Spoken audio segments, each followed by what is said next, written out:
The Knights Templar were the rock stars of the medieval age. They were a unique combination of monks, soldiers, bankers, and statesmen who rose to incredible worldwide influence in a time when the world, at least the civilized part, was both small and not all that civilized. They had incredible power and access to power because of 200 years of favor from kings and popes. During the height of their power, and since, the Templars have been connected to nearly every government, church, major bank, and wealth captain of industry. We love to link the Templars to conspiracies, either as the bad guys preventing the world from knowing the truth, or the good guys safeguarding the truth for the world. Umberto Eco wrote one of my favorite novels, Foucault's Pendulum, which is about human tendencies to create Templar connections where perhaps none exist. When I wrote the Knights Templar chronology, there were roughly 60 books on the Templars that had been published in the previous 25 years. Now there are hundreds, even a Templar for Dummies. We've learned all about this phenomenon from Elvis Presley, George Washington, and Abraham Lincoln. Once you've been dead a while, people will take certain liberties with your history. Okay, sure, but what about the truth about the Templars? Some of the locations where we believe things are hidden are primarily underground. Setting aside conspiracies for a moment, getting to them presents some very earthly economic issues. Take Roslyn Chapel, for instance.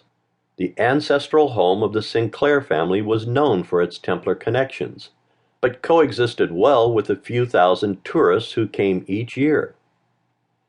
Then came the Da Vinci Code, and thousands came each week. Staffing and keeping up a crumbling chapel is not cheap.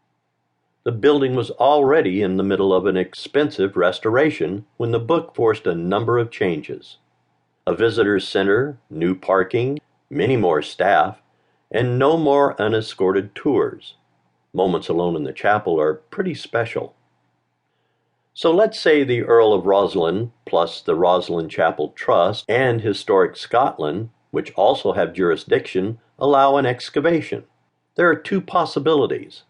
One, they find something really interesting, say an original gospel that differs from later translations, or a body part, or image of a famous prophet. All hell would break loose. The site would be overrun. People would be picking apart the building just like they do at other religious shrines. The building wouldn't be able to handle it, nor would the staff. It would turn sleepy Roslyn Chapel into a commercialized, cartoonish theme park. Cynical locals complained Dan Brown's book already did that back in 2003. 2. They find nothing, maybe a few swords or suits of armor. The tourists stop.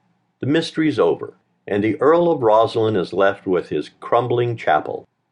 No wonder the chapel's best interests are served by doing nothing and preserving the mystery without having to confirm or deny anything. Don Holbrook, himself a member of the modern-day Templar Order, has written a great book. Here you'll learn about lots of possibilities, theory after theory about the Templars, without critique. You get to seize upon any of dozens of angles and dive deeper through your own research or skip to another theory. It's like a buffet for the brain, food for thought that serves every taste in cuisine. I'm sure that someone, somewhere, sometime, is going to break this mystery wide open, and we'll know finally what 9 guys did in Jerusalem during the early 12th century. You'll have to read more to find out about the 9 guys.